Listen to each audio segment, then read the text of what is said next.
Grazie di questo invito e anche di questa opportunità di incontrare vecchi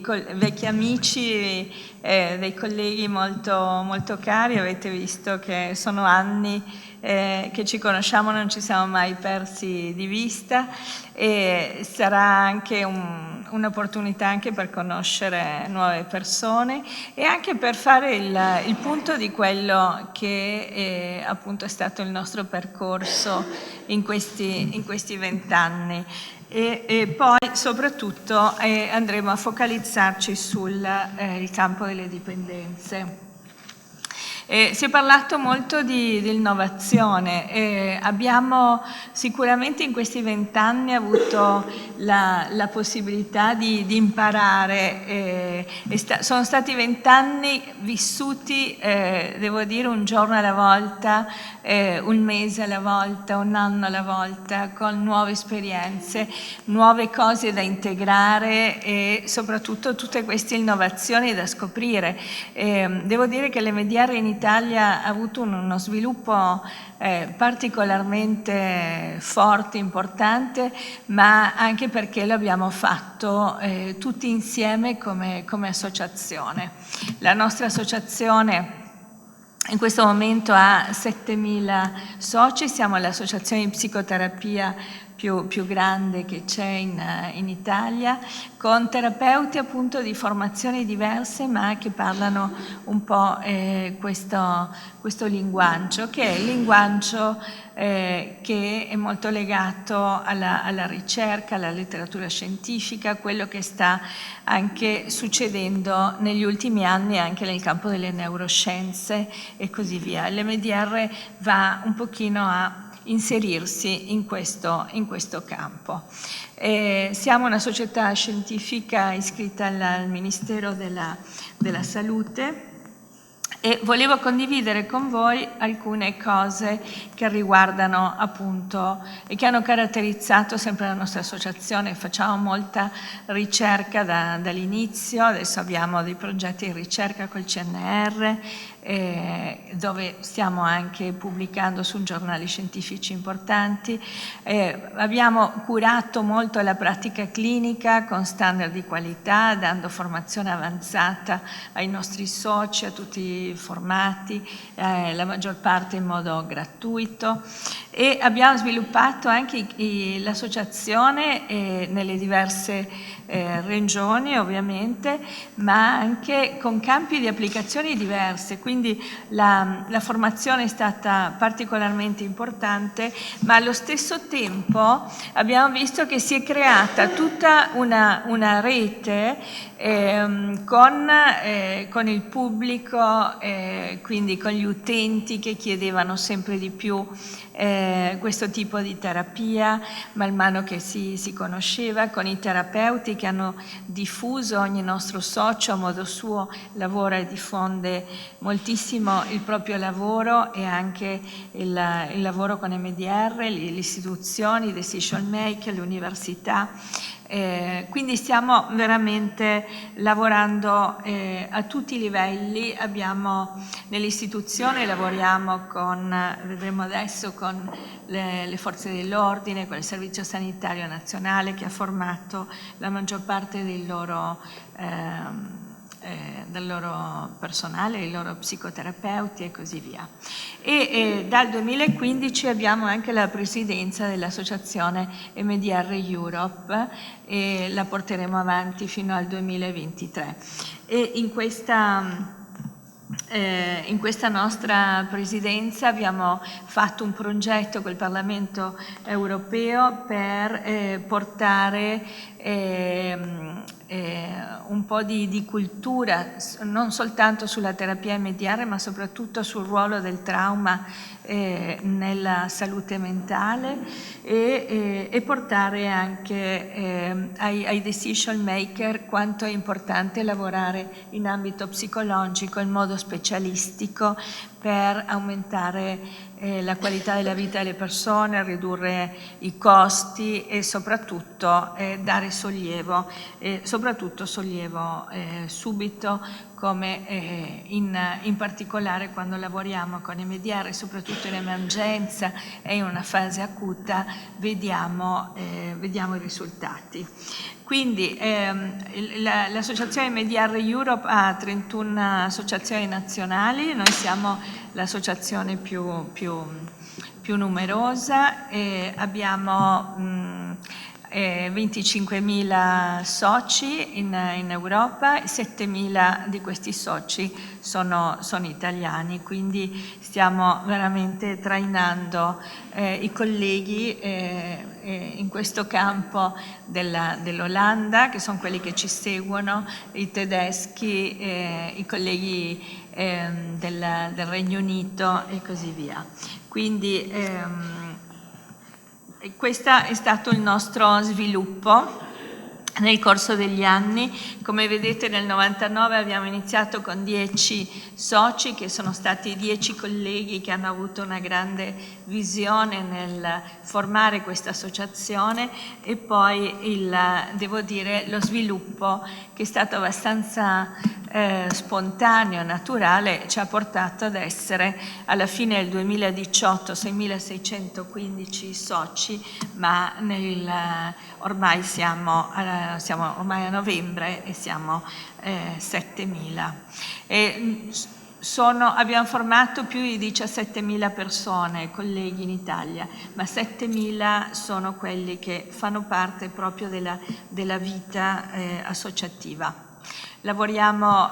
come in Italia con l'UNHCR, con le forze armate, ormai i militari, la Marina. La Marina ha messo 3 criteri di assunzione del loro personale, dei loro psicologi che devono essere formati in MDR. Siamo con i carabinieri, con la Polizia di Stato, abbiamo delle convenzioni, lavoriamo con loro e con l'unità di crisi della Farnesina quando ci sono delle persone che sono state sequestrate all'estero, rientrano in Italia, ci chiamano e ci chiedono un supporto per loro e anche per le loro famiglie man mano che loro sono comunque sequestrati. Anche con le polizie locali, con i comuni abbiamo fatto moltissimi interventi in emergenza,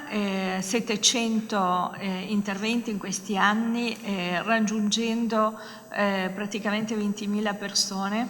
che hanno avuto un supporto specialistico che altrimenti non avrebbero potuto avere. Quindi abbiamo lavorato negli ultimi 4 grandi terremoti, a San Giuliano, all'Aquila, in Emilia nel 2012 e nel 2016 in centro Italia, e abbiamo lavorato con i grandi disastri, con le persone che erano sopra il ponte Morandi, quelle che erano sotto. Abbiamo lavorato con tutte queste popolazioni vittime di grandissimi disastri anche per mesi, se non altro per tutta la fase acuta, quindi non abbiamo fatto gli interventi di 2 o 3 giorni, ma di 3 mesi, accompagnando un po' tutte le fasi della traumatizzazione che avevano avuto. E con i comuni e le scuole e gli ospedali a volte facciamo degli interventi che non sono così chiamati, non sono dei disastri collettivi, ma sono dei disastri per una comunità, per esempio quando ci sono dei suicidi di ragazzini o c'è la morte violenta di una maestra, di un docente, di un ragazzino, e in questo senso devo dire che in Veneto sono stati fatti moltissimi interventi e Oscar ha coordinato molti di questi interventi, quindi in questo non abbiamo abbandonato queste persone nei momenti più critici della loro vita. E ovviamente collaboriamo con le varie ASL o USL o ASST, tutte le varie nuove e anche con i servizi, gli ospedali del Servizio Sanitario Nazionale. C'è moltissima ricerca sulle MDR, ormai abbiamo raggiunto 48 studi randomizzati controllati, ce ne vogliono solo 2 per essere evidence-based, invece noi abbiamo ormai 48, abbiamo 2616 articoli pubblicati su riviste scientifiche sull'efficacia dell'MDR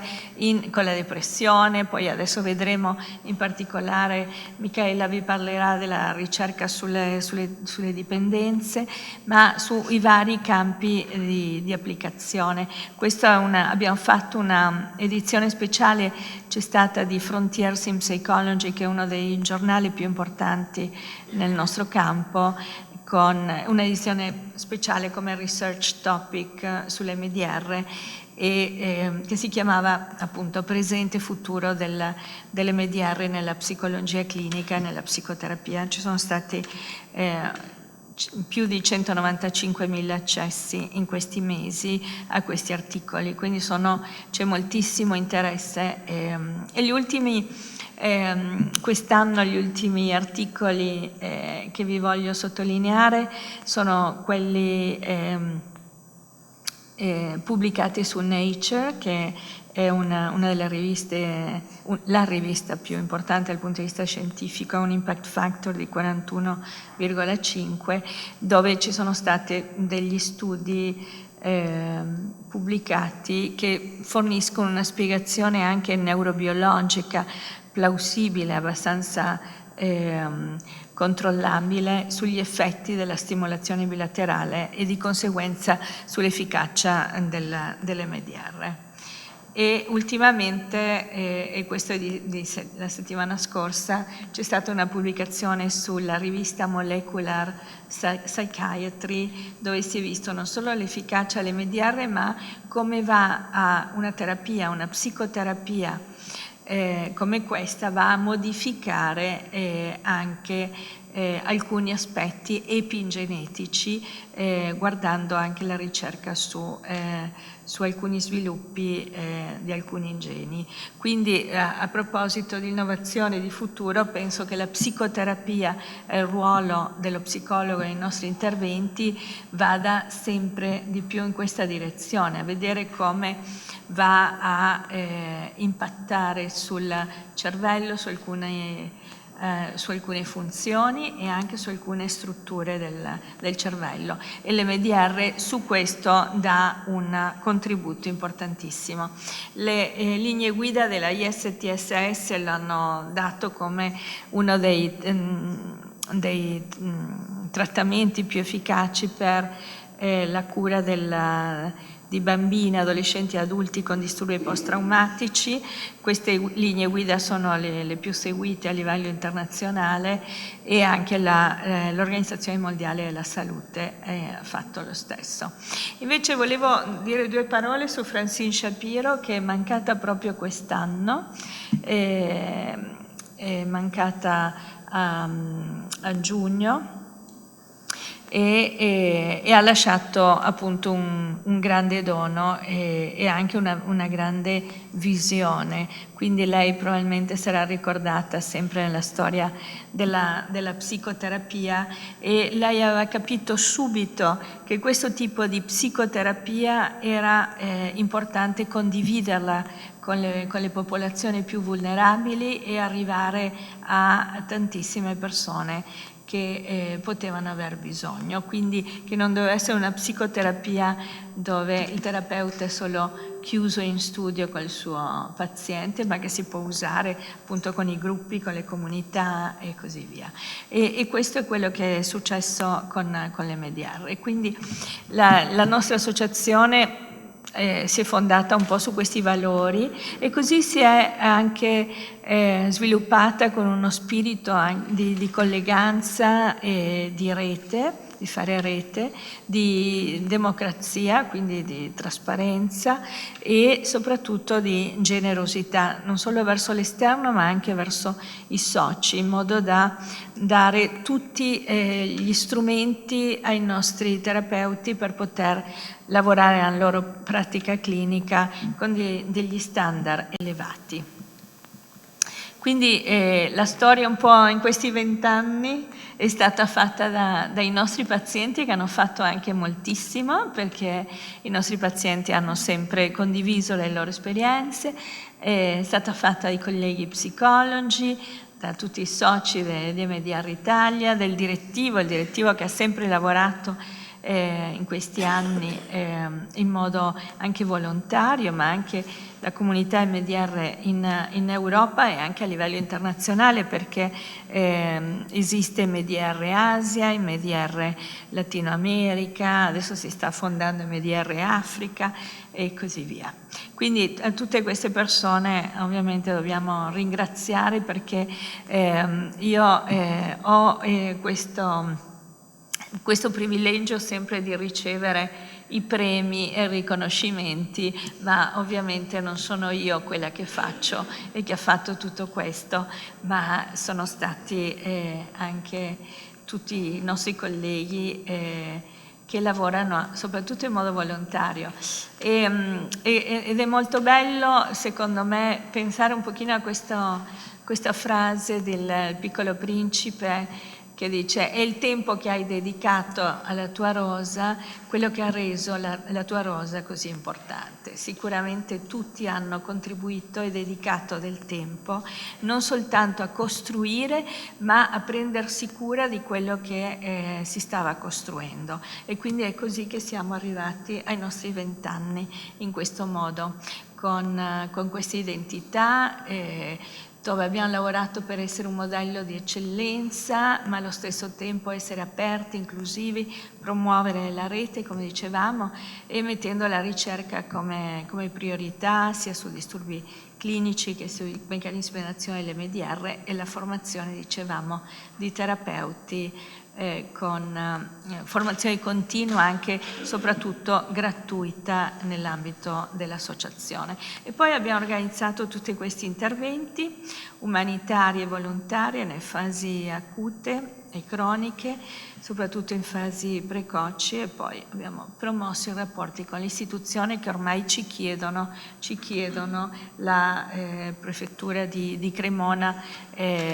quando i ragazzini, dopo l'incidente sull'autobus, questo attacco che c'era stato, i ragazzini stavano tornando a Cremona e la prefettura stava già chiamando l'associazione per creare un team che potesse dare un supporto sia ai ragazzini che agli insegnanti e ai genitori, e così abbiamo fatto. Questa è una bella foto di Francine Shapiro con cui volevo chiudere questa presentazione sui nostri 20 anni, tenendo anche conto che 20 anni fa siamo partiti con 10 soci, e invece adesso partiamo per i prossimi 20 anni con 7.000 soci, quindi pensiamo di poter fare la differenza negli anni. Chissà, non possiamo prevedere, molti dicono quale sarà il futuro, non lo sappiamo, perché quello che abbiamo imparato è che il futuro si costruisce un passo alla volta, quindi ci lasciamo un pochino anche trasportare dalle cose che si vanno man mano sviluppando, dagli stimoli e anche dall'entusiasmo del fare il nostro lavoro. Quindi volevo ringraziare anche di questa vostro riconoscimento e questo vostro invito, condividendo queste cose, e come vedete in Veneto c'è stato un grandissimo sviluppo, è una delle regioni in cui abbiamo più soci dopo la Lombardia. Okay? E quindi volevo invece adesso condividere con voi alcuni dati sul contributo dell'MDR nella cura delle dipendenze, che è proprio il nostro tema, ed è un tema importantissimo, visto che qua c'è la comunità San Francesco che porta avanti questo tipo di lavoro. Quindi noi sappiamo che tutti i nostri pazienti capendo le loro storie, capendo i sintomi che hanno quando arrivano in terapia, vediamo che continuano a soffrire di alcuni sintomi anche a decenni di distanza da alcuni eventi che hanno segnato le loro vite. Sicuramente nelle dipendenze c'è moltissima letteratura ormai, e vedremo anche il DSM-5, che sottolineano il fatto che c'è moltissima esposizione al trauma nei soggetti che fanno abuso di sostanze, quindi questo è già ben documentato, e pensate che tra il 22 e il 43% delle persone con disturbi post-traumatici fanno abuso di sostanze, quindi quello che viene prima sicuramente è il trauma, e c'è questa ricerca nelle sostanze di automedicarsi o di lenire alcuni sintomi, ma ovviamente questo crea ancora più traumi, e quindi poi ci sono traumi dopo che si è sviluppata la dipendenza. I reduci di guerra sono quelli che ci hanno insegnato di più su questo, perché il 75% dei reduci di guerra con disturbi da stress post-traumatico sviluppavano un certo tipo di dipendenza, o da alcol o da sostanze. Pensate che è una percentuale altissima, il 75%. Quindi questo sta ad indicare che c'è un chiaro bisogno di trattamento per il trauma. Ma nonostante questo sia molto riconosciuto, la maggior parte dei centri di riabilitazione non fanno un trattamento integrato con il trauma. Ci sono interventi che non sono specifici, però stiamo dicendo che ci sono persone che hanno avuto un'esperienza traumatica molte volte complessa, cronica e anche precoce. Quindi è importante che i trattamenti di routine, che in genere sono focalizzati sul presente, i trattamenti di routine includono dare informazione, fare psicoeducazione, dare tecniche, capacità di gestire i sintomi, capacità per prevenire la ricaduta. Si identificano sempre risorse, attività positive, si insegna mindfulness, ci sono delle tecniche come il Seeking Safety e la terapia cognitivo-comportamentale. Tutte queste cose, che sono quello che troviamo in letteratura, dovrebbe essere integrato con un lavoro sul trauma, visto che la causa e quello che ha contribuito a far sviluppare una dipendenza molte volte è un'esperienza o una storia molto traumatica. Quindi in questo senso l'EMDR come trattamento specifico sulle esperienze traumatiche può essere integrato e può dare un grande contributo in modo da togliere la parte del disturbo post-traumatico, in modo che non ci sia più quel bisogno di ricorrere alla sostanza, che però nel frattempo si è instaurato e ha una sua memoria, quindi possiamo lavorare a quel punto sulla memoria della dipendenza, e su questo c'è moltissimo lavoro. Le esperienze sfavorevoli in età infantile sappiamo che sono molto la base la maggior parte dei disturbi psicologici a tutte le età. Questi sono i 10 eventi in età infantile che sono considerati dalla letteratura come i più tossici per la salute mentale, ma abbiamo visto anche per la salute fisica delle persone, il fatto di subire maltrattamenti fisici, psicologici, abuso sessuale, o l'essere esposto alla presenza di una persona dipendente da alcol in famiglia, o di una persona con disturbi psichiatrici, o vedere una mamma trattata in modo violento, poi le trascuratezze. Tutte queste cose sono dei fattori di rischio importantissimi per la salute mentale, ma anche per la salute medica.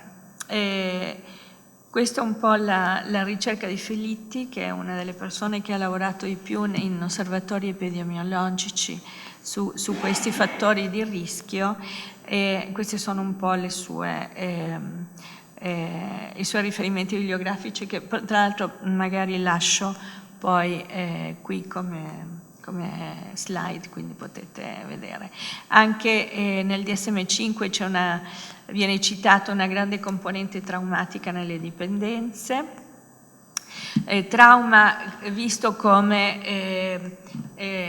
traumi relazionali, quindi con le figure di attaccamento,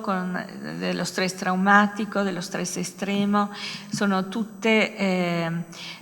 fattori che sono molto evidenti ormai su 52 disturbi del DSM-5. Lui lo mette come fattori di rischio precipitanti e predisponenti a moltissimi disturbi, tra cui le dipendenze. Parlando di dipendenze, il DSM-5 distingue tra i fattori di rischio temperamentali, i disturbi della condotta nell'infanzia o nell'adolescenza, o il disturbo antisociale di personalità, ma che sappiamo che questi a loro volta sono legati, se andate poi a vedere i disturbi di personalità, sono legati a delle esperienze infantili sfavorevoli, l'avere poi sviluppare una personalità antisociale o un disturbo della condotta nell'infanzia sono molto legate ovviamente a dei traumi relazionali dell'attaccamento, e poi disturbi di esternalizzazione e internalizzazione. Però andando a vedere rischi ambientali e genetici, vede come fattori di rischio per le dipendenze sia fattori individuali che familiari, dei pari, ambientali e sociali, tra cui i fallimenti scolastici, a sua volta è un trauma che può predisporre, situazioni familiari instabili e violente, uso di sostanze tra i membri più stretti della famiglia. Vedete che si conferma sia nel DSM-5 che in quello che dice la letteratura e la ricerca. Uno stato socio-economico basso, facilità e disponibilità della sostanza e l'impulsività alla ricerca della novità, che è legato però a fattori di personalità. E mette, questa è interessantissima questa slide, perché mette le dipendenze in comorbidità con tutti questi disturbi, che sono tutti disturbi che sono legati a esperienze traumatiche. Il disturbo depressivo maggiore viene visto come l'esperienza sfavorevole nell'età infantile come uno dei maggiori fattori di rischio per il disturbo depressivo. Quindi da tutte le parti vediamo questa integrazione tra la storia traumatica dell'individuo e poi quello che va a sviluppare come sintomi, ma anche la comorbidità con le dipendenze. E quindi, per esempio, nella cannabis si vede che molti di loro hanno un disturbo depressivo maggiore alla base, o disturbi d'ansia che sono legati anche loro a situazioni di stress traumatico, il disturbo bipolare, disturbi ossessivi. Sono tutti disturbi che sono legati a storie complesse. E lo stesso vale per i sedativi, quindi c'è un tentativo da parte del DSM-5 di classificare il tipo di sostanza che viene ricercato dal paziente con il tipo di disturbo che ha alla base in comorbidità. E quindi la stessa cosa per gli stimolanti, quindi l'esposizione alla violenza nella propria comunità durante l'infanzia, vivere in un ambiente domestico instabile, una condizione psichiatrica, e poi ovviamente la frequentazione di venditori e utilizzatori come facilitatore poi di andare a chiedere e a trovare una soluzione nella sostanza. Ma tutto questo, dicevamo, se io vado a trattare un paziente che ha una storia così, con una dipendenza, devo andare a lavorare sugli eventi traumatici che sono,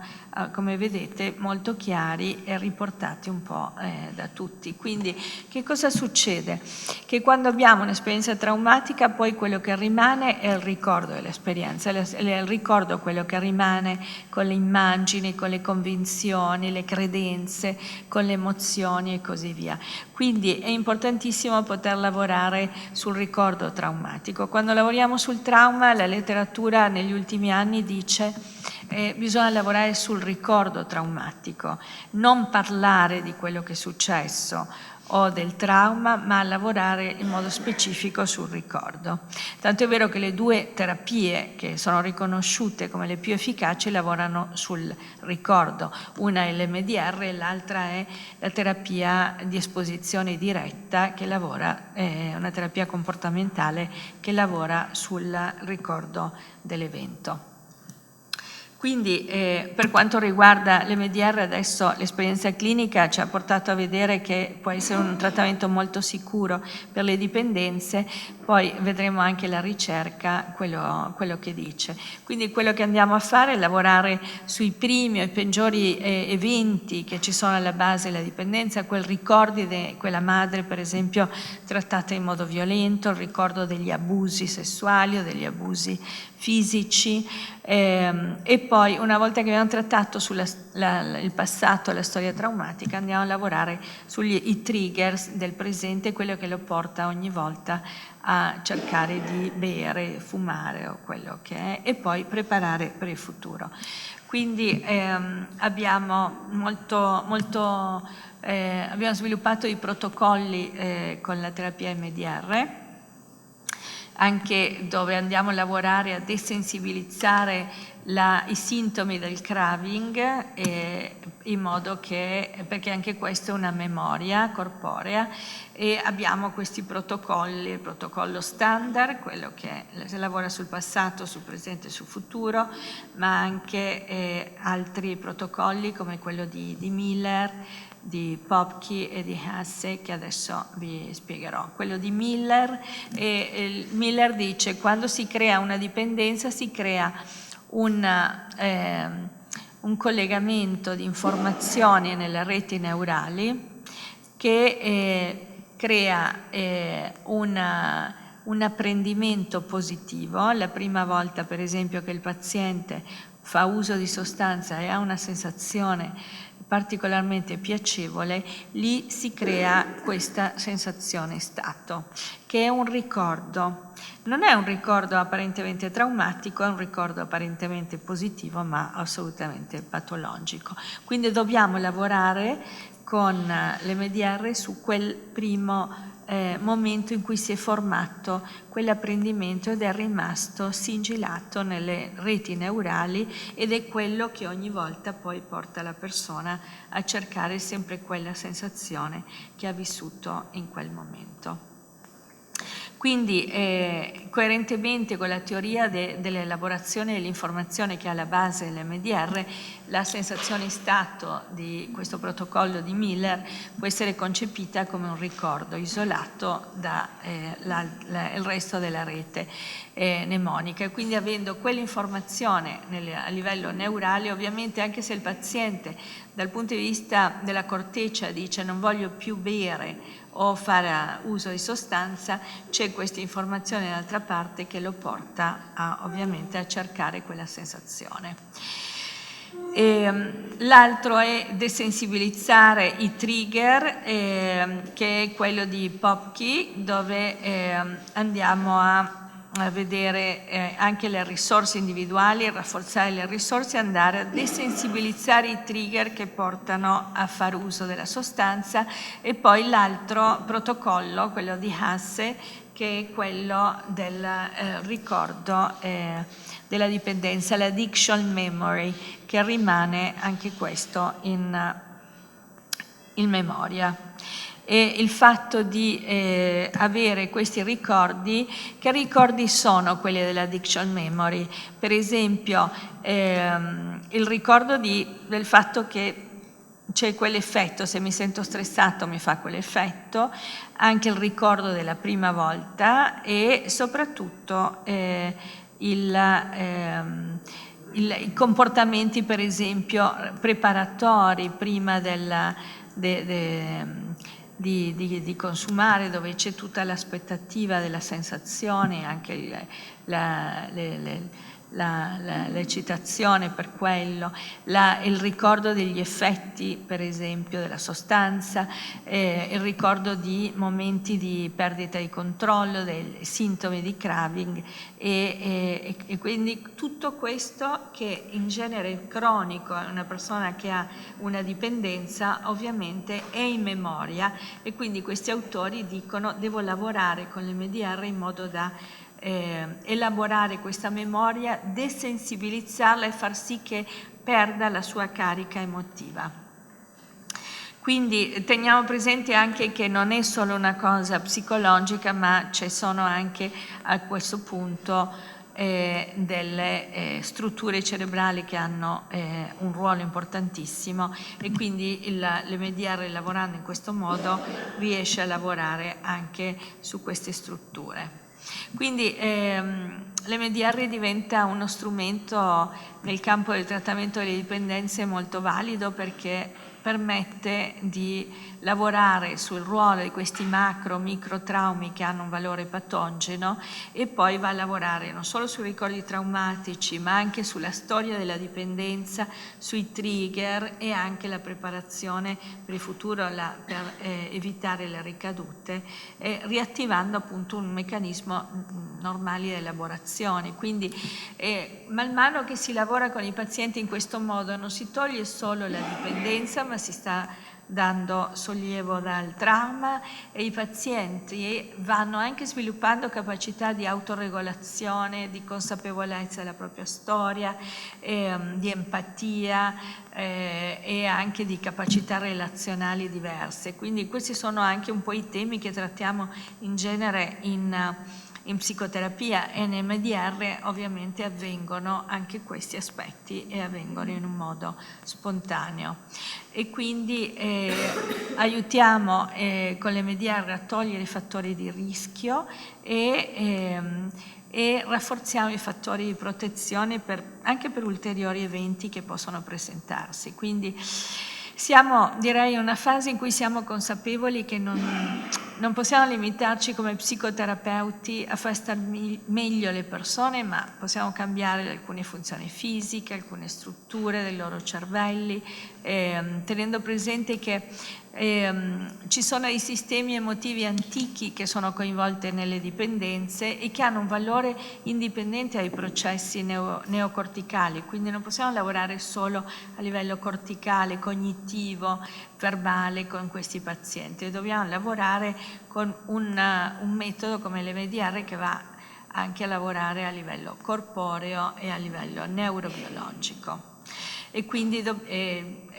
la comprensione di questa neuroplasticità ci sta dimostrando anche come la psicoterapia può stimolare l'attività neurale, può riorganizzare le informazioni legate a certe esperienze traumatiche che poi sono quelle che hanno portato a sviluppare una dipendenza. Quindi continuiamo a fare psicoterapia,